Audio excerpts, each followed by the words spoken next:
Pensa Brasil, com Fernando Schiller. Segunda e quinta-feira você sabe que é dia de Fernando Schiller. Por aqui a gente segue de olho, claro, na prisão do banqueiro Daniel Vorcaro. Tem diretor do Banco Central que está no meio tentando favorecer as investigações internas sobre o Banco Master. Schiller, o que vem daqui para frente? Boa tarde para você.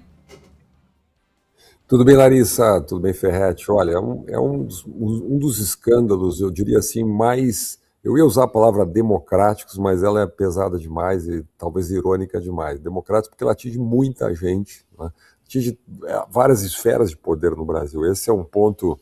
Eu quase usei a expressão metástase brasileira, né? Metástase brasileira, sim, porque ela atinge... Exatamente, vamos lá, vamos começar por um lado aqui. Diretor do Banco Central...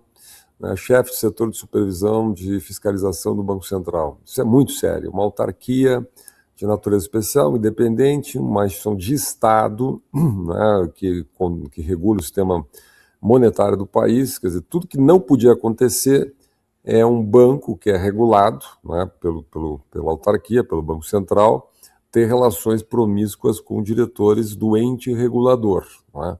Então isso é extremamente grave, mostra uma vulnerabilidade de uma instituição de Estado, como o Banco Central, que jamais se imaginaria. O país aprovou lá atrás, agora ainda há pouco, no governo anterior, a autonomia do Banco Central, entre outras coisas, para que isso não acontecesse. Né? A gente teve também uma reunião do presidente da República, onde ele chama o futuro presidente do Banco Central. Para quê? Para que chama o presidente do Banco Central? Para falar de um caso, de um banco. Né? Isso jamais deveria acontecer no país. Né? Agora, tem muita coisa estranha. Né? Vamos lá.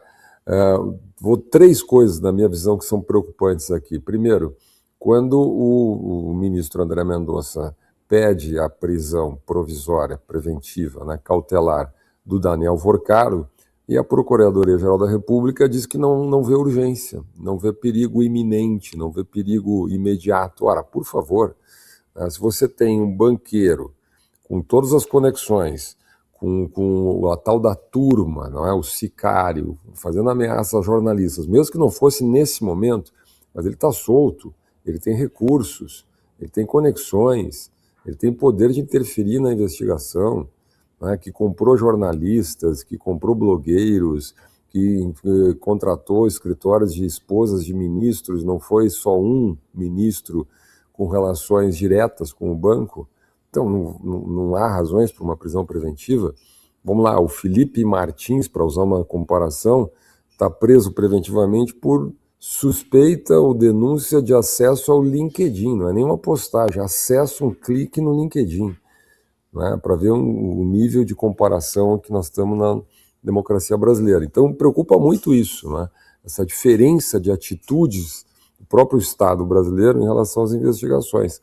Segundo, aí volta para um outro caso, mas que acaba tendo relação, né? Quando a CPI pede a abertura do sigilo, a quebra do sigilo da empresa na qual é sócio o ministro do Supremo Tribunal Federal, e você tem aquela decisão do ministro Gilmar Mendes dizendo não pode quebrar porque não fica claro qual é a conexão, não fica claro qual é o propósito, a correlação, enfim, das empresas com o tema do crime organizado, não é? Vamos lá, é um super garantismo quando interessa, quando diz respeito a um ministro do Supremo Tribunal Federal. Não é? E é depois a decisão também do ministro Flávio Dino, também bloqueando a quebra do sigilo bancário, pedido pela CPI, nesse caso da CPI do INSS, não é? De uma potencial sócia, o Tim Lulinha, filho do presidente da República, porque, não foi individualizada a conduta, ou não foi identificado claramente uma individualização do pedido, da investigação, não é? Foi aprovado em bloco. Ora, quantas vezes a gente comentou aqui mesmo no programa, ao longo de tanto tempo, de que aquelas pessoas envolvidas lá no 8 de janeiro não tinham conduta individualizada, elas foram investigadas, julgadas e condenadas em bloco. Né, simplesmente naquele crime multitudinário, na multidão. Né, então todas foram arroladas, investigadas, julgadas, condenadas, punidas, enfim, em bloco. Simplesmente não tiveram as suas condutas individualizadas.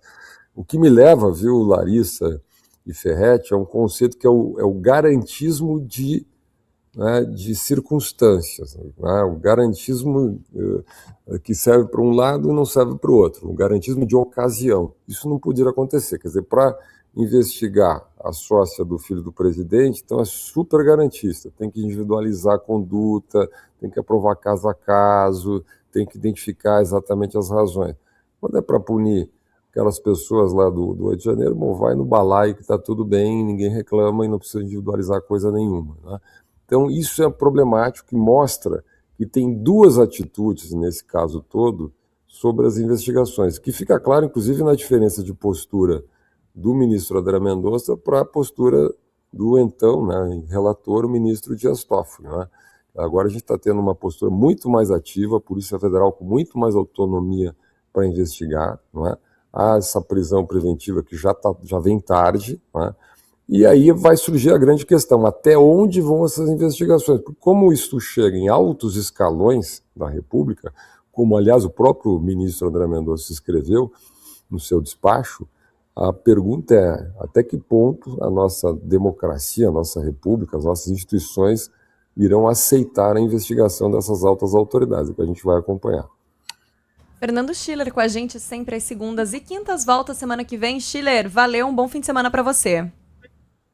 Valeu, bom trabalho, grande abraço.